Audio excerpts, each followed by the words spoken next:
Am I the a-hole for telling my fiancé that his perfect family freaked me out? Now, he won't speak to me. Throwaway ACC because my fiancé is on Reddit and I really don't want to risk anything.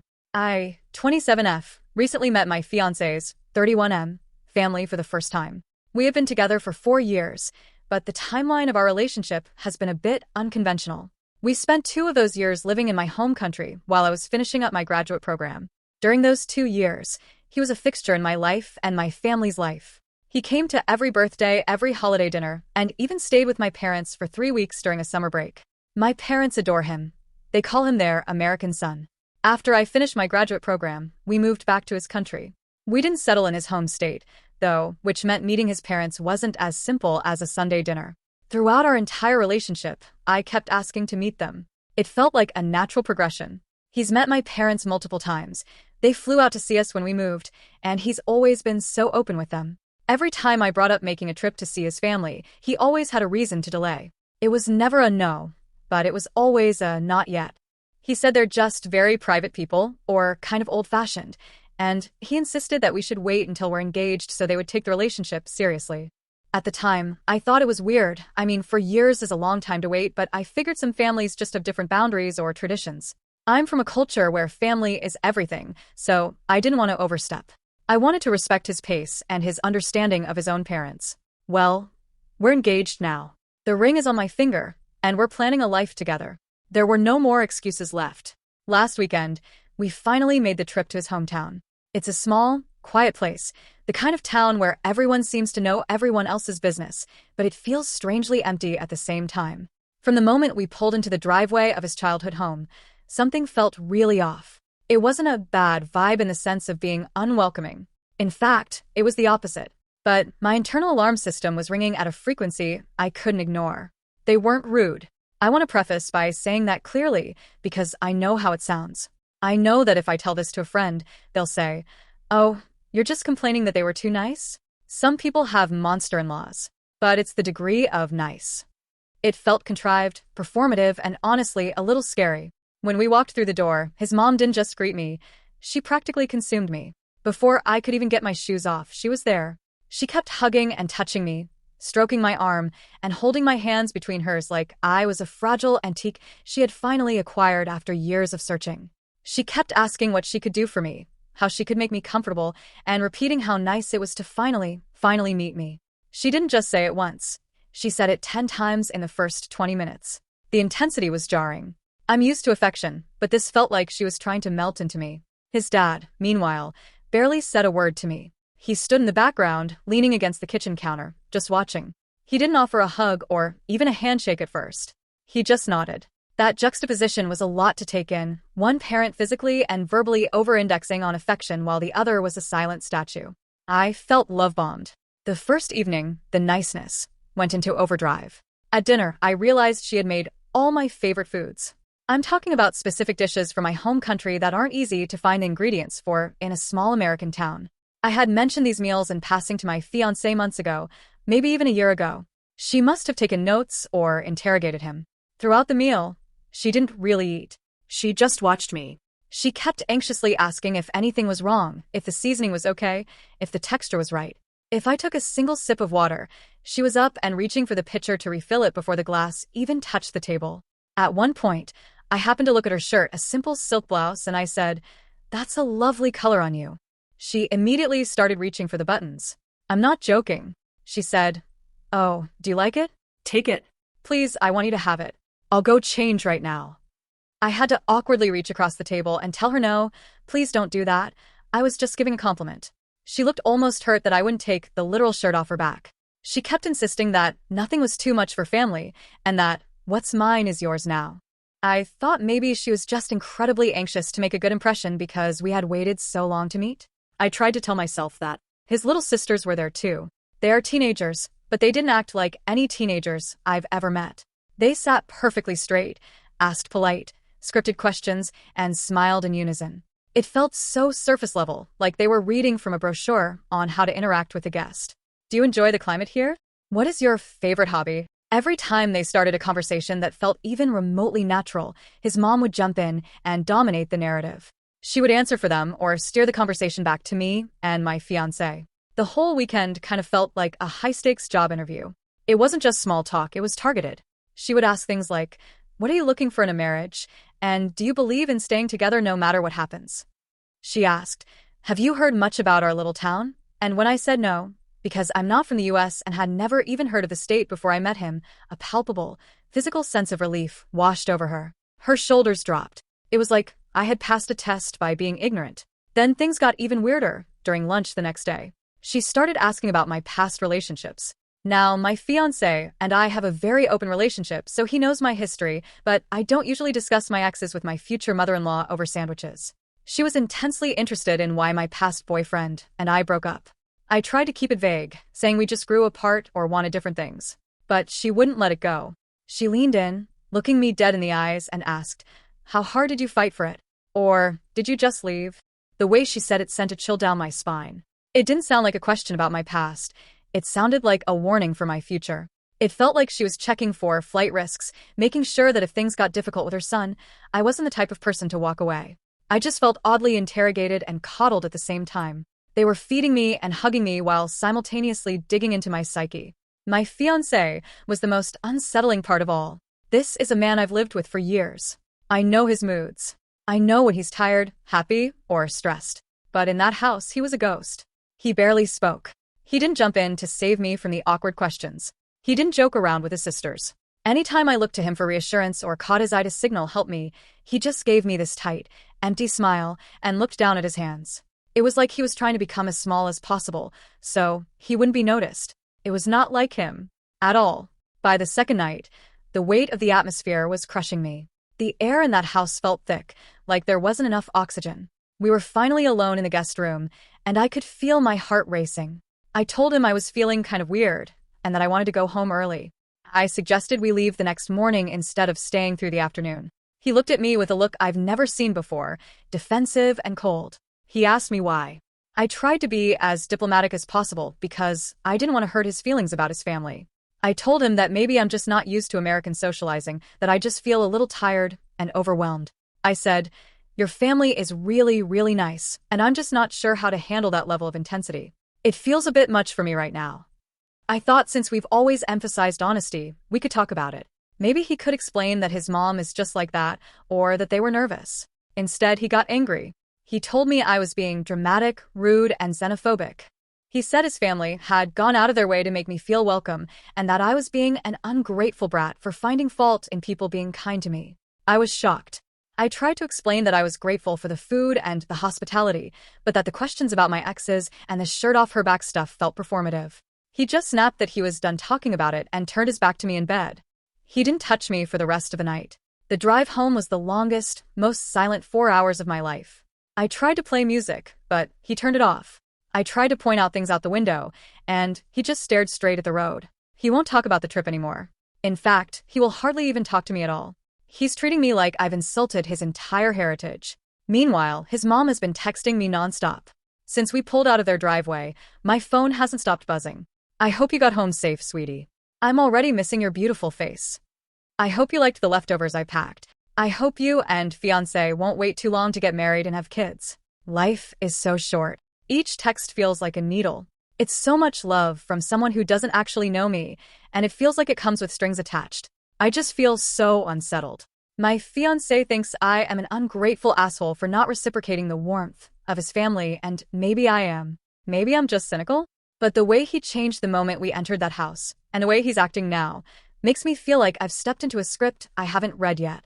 I feel so out of sorts over this. Edit. My fiancé still isn't talking to me. At all. We've been back for a couple of days now, and he's acting like we're strangers. He shut himself in our room earlier and said he needed space. He even took his pillow to the couch for a few hours before locking himself back in. Seriously, am I missing something here? Is this a normal family dynamic that I'm just too foreign to understand? What the fuck do I do? I feel like I'm going crazy. Update 1. I finally got my fiancé to talk to me, and it was not a good conversation.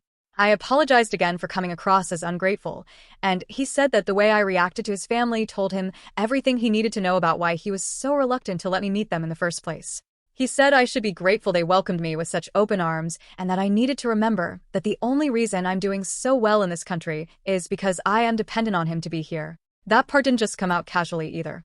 It was said in a way that shut the conversation down before it could even begin, like the entire situation could be reduced to me owing him something. It changed the tone immediately. Up until then, I thought we were having an argument about feelings and misunderstandings. After that, it felt like he was positioning himself above me, and everything I said after that point was treated like it carried less weight. That had me so angry. I literally can't stand being talked down to. I said I felt like this was way out of proportion, and he then accused me of cheating on him.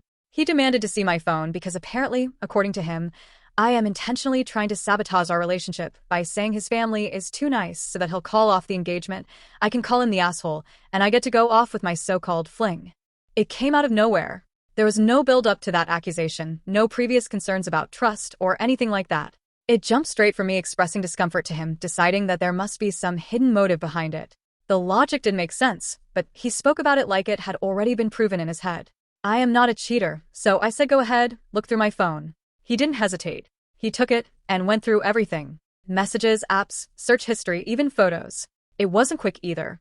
He took his time like he expected to find something if he just kept looking long enough. There was nothing to find. That should have been the end of it, but it wasn't. Instead of backing off, he shifted into saying that the fact I would even say something negative about his family meant there was something fundamentally wrong with how I think, and that it made him question everything about our relationship. At that point, it stopped feeling like a disagreement, and more like a complete breakdown in how he sees me. There wasn't any space left for me to explain what I meant, or why I felt the way I did. Everything got filtered through this idea that I must have bad intentions. After that conversation, he didn't calm down. He just withdrew again. Not in the same way as before where he was silent but present, but more like he checked out of the situation entirely. He stayed in the room, avoided eye contact, and didn't engage unless it was absolutely necessary. It's been like that since. I haven't tried to force more conversations after that because the last one escalated so quickly that it didn't feel safe to push it further. Any attempt to revisit it seems like it would just trigger the same reaction again, and right now there's no indication he's willing to hear anything outside of his own interpretation. Meanwhile, his mom hasn't slowed down at all. The messages kept coming, and they've become more frequent rather than less. They're all framed as positive, supportive, and affectionate, but the content keeps crossing into areas that feel way too personal given how little time we've actually spent together. She's been asking when we're coming back, telling me she misses me, asking about wedding timing, and bringing up children in a way that feels more like expectation than curiosity. It's constant enough that it doesn't feel optional to respond, but responding also seems to encourage more of it. I've tried keeping my replies short and polite, just enough to not be rude, but it doesn't really change the pattern. If anything, it just resets it. There's no acknowledgement of boundaries or pacing, just a continuation of the same intensity as when we were there in person. Looking back at the visit itself with a bit more distance, it's easier to pinpoint what made me uncomfortable. It wasn't any single thing, it was how everything combined. The physical closeness, the repeated compliments, the personal questions, the way conversations were directed rather than shared. None of those things are inherently wrong on their own, but together they created a situation where I didn't feel like I could exist naturally in that space. There wasn't room to just be a person meeting a partner's family. It felt structured, like I was being assessed while also being reassured at the same time. The attention never really eased up, and there wasn't a moment where things just settled into something more normal. What stood out more after everything that's happened since is how my fiancé behaved during all of it. At the time, I thought he was just being quiet or letting his mom take the lead. Now it feels different. He didn't step in, didn't balance anything out, and didn't check in with me even when it was obvious I was uncomfortable. The way he's reacted since makes that silence feel less like passivity and more like agreement. That's what's been the hardest part to process. It's not just about his family anymore, it's about how he handles conflict and how quickly he escalated things into something much bigger. The cheating accusation is still the part that I can't make sense of. There was no foundation for it, no prior issues, nothing that would logically lead there. It's made me question whether there's something else going on that I'm not aware of, or if this is just how he responds when something challenges his view of things. I've also started to think more about what he said regarding me being dependent on him. That wasn't said in anger alone. It felt deliberate. It's not something he's ever brought up before, not even indirectly, so hearing it now changes how I see certain things in hindsight. Right now, everything feels unstable. The person I thought I knew isn't acting in a way that lines up with the last 4 years. The relationship dynamic feels different, and not in a way that can be brushed off as a temporary reaction. I haven't made any decisions yet because this all happened so quickly that I'm still trying to process it properly. It doesn't feel like something that can be resolved with a single conversation, especially when he isn't open to having one. I also don't feel comfortable pretending everything is fine just to keep the peace. That doesn't solve anything, and it doesn't address the way things escalated. At the same time, I'm aware that I might not have handled the initial conversation perfectly. I did bring up something negative about his family right after meeting them, and I can understand why that might have felt harsh from his perspective. But the reaction to that still feels disproportionate to what was actually said. I'm stuck between wondering if I misjudged the situation entirely, or if I ignored early signs of something bigger. Right now, there's distance between us, both physically in how we're interacting and emotionally in how disconnected everything feels. There's no clear resolution in sight, and no indication from him that he wants to work toward one. Update 2. I want to start this out by saying thank you so much to all of the commenters and people who messaged me private words of support and comfort. I have been really slow to catch up to what is happening to me, and though a lot of the comments scared me, I started coming to the natural conclusion that they were right. I felt more and more unsettled as the hours went on. Fiancé's mother kept texting me, and he didn't text me from work like he usually does. The quiet from him that day stood out more than anything else. Normally, there would be at least a couple of short messages during his breaks, nothing long, just enough to check in. That day there was nothing at all, and it made the apartment feel tense even before he got back. His mother's messages filled that space instead. They came in at irregular intervals, sometimes a few in a row, sometimes a gap, and then another one asking something new. The tone never shifted away from being overly warm, but the content kept moving into plans and expectations that felt too fast for where things actually were. It wasn't just asking how I was doing. It was asking about dates, about when I would visit again, about how nice it would be once everything was settled properly. I didn't respond to most of them.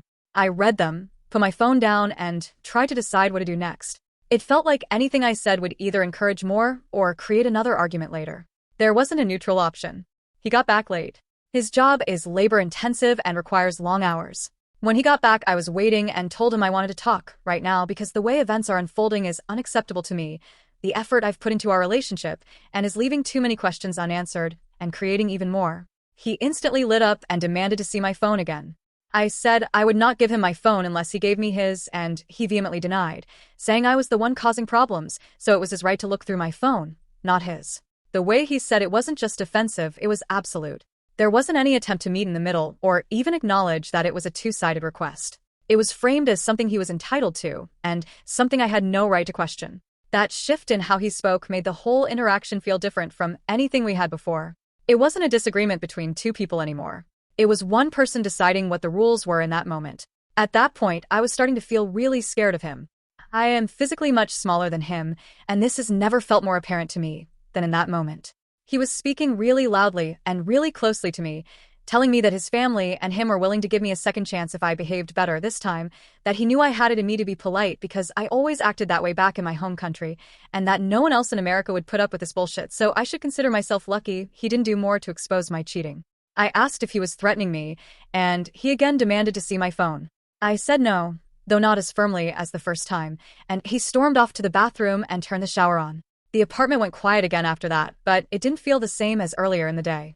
It felt like everything had shifted into something more serious, something that wasn't going to resolve with a simple conversation. The sound of the shower running gave me a small window where I knew he wouldn't come out immediately, and that's when I started thinking about what people had been telling me.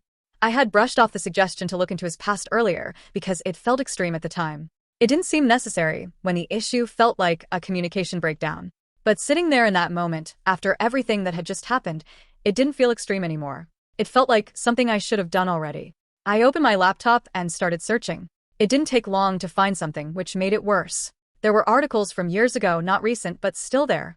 They weren't detailed enough to give a full picture, but they gave enough to understand that there had been a situation involving a previous girlfriend who had disappeared. His name came up in connection to it, not as someone charged or convicted, but as someone who had been looked at closely during the investigation. I read through what I could find, trying to piece together what it meant. There wasn't a clear resolution in the information available. No final conclusion, no closure in the way the articles were written. It just stopped at a point where nothing more was publicly known. That alone was enough. Not because it proved anything about what happened back then, but because it confirmed that he had lied. He had always told me he had never been in a serious relationship before, that there was nothing significant in his past. This wasn't a small omission. It was something that changed how I understood the entire history he had shared with me.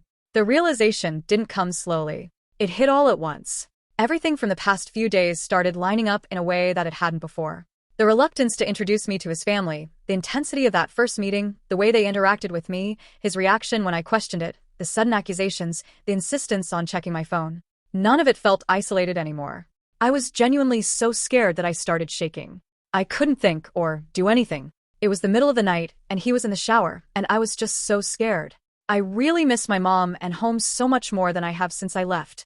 I locked myself in our bedroom and called her, and she answered, despite it being the middle of the night, and tried to explain what was happening as best I could. My parents told me to leave all of my things except for family photos, heirlooms, and my work things and go to a hotel. Not to say a word to him, and just do it as quickly as possible. I told them he was in the shower, so they thought I would have enough time to do it without him noticing. I moved through the apartment as quietly as I could, taking only what I needed. There wasn't time to sort through everything properly. It was just a matter of grabbing essentials and anything that couldn't be replaced. The rest had to be left behind. It didn't feel like a choice, it felt like a deadline. I got all my stuff together as quickly as I could. I think I forgot some jewelry, but it's okay. My dad sent me money for a hotel, and that's where I am right now. I took an Uber about 2 hours away from the city on a separate account I made that night, as I don't have a car here. The drive itself felt longer than it actually was. My phone kept lighting up with messages and calls once he realized I was gone. I didn't answer any of them at first. I needed to put distance between us before engaging at all. My fiancé started messaging me about 30 minutes into the drive asking what was going on. I sent him the links to the articles I read and said I was feeling really scared and lied to, and that I thought our relationship was over. If he thought I was cheating, clearly we don't trust each other. He called me so many times, kept sending that I was a bitch for accusing him of something he didn't do, for bringing up such a sore subject when he wasn't ready to talk about it. He said he wished he never met me and that I should think long and hard about what I'm doing because I don't fully understand the consequences of being alone in America. That no one will want me like him, that he was doing me a favor. The messages didn't stop there. They kept coming in different forms, alternating between anger and attempts to pull me back into the situation. There wasn't any acknowledgement of why I had left, just a focus on how I was wrong for doing it. I just ignored it. I was crying so hard the Uber driver actually asked me if I was okay. Then his mom started calling and texting me. She said she knows it sounds scary, but her son is a good person and he had nothing to do with it, and that if we just get married and have kids things will really smooth out. That was the point where everything felt completely clear in a way it hadn't before. It wasn't about resolving a misunderstanding or fixing communication. It was about getting out of a situation that no longer felt safe. I couldn't take it anymore. I just wanted to go home. Everything was clicking into place way too much. His parents' treatment of me, why he kept demanding to see my phone, why it took so long for me to go to his hometown and meet his family. My friend walked me through everything, and it all made sense. My body was so overcome by the stress and fear that I couldn't stand to be there for one more second. I am at the hotel now. All location services on my phone are disabled, and my dad bought me a plane ticket home. I emailed my job and told them a family emergency came up and I would no longer be able to offer my services to them. Most of my clothes are still at the home I shared with my fiancé, and I don't think I'll ever get them back because I don't want to go back, and it's not like I can ask my friends to get it for me. I have some friends here, but they're not close, and it's too hard to ship them. Anyway, that's it. I sent him a text saying that the engagement is called off. There's a lot of other things to address, like the fact that we have shared accounts, he has my visa information, etc. I don't want to speculate over what happened with him and his past girlfriend, because I don't know. They never found her, and my heart breaks for her. He just lied about it for years and tried to do everything he could to keep it from me. I am too scared to ever be comfortable in that relationship again, and I think it's time for me to go home. Thank you so much again to everyone who sent me comforting words of support and kindness. I don't know if I would have come to the same conclusions if not for your comments. Hopefully next time we meet, I'll be back home with my family and friends. Thank you for watching. Don't forget to like, share, and subscribe to Daily Tales Update.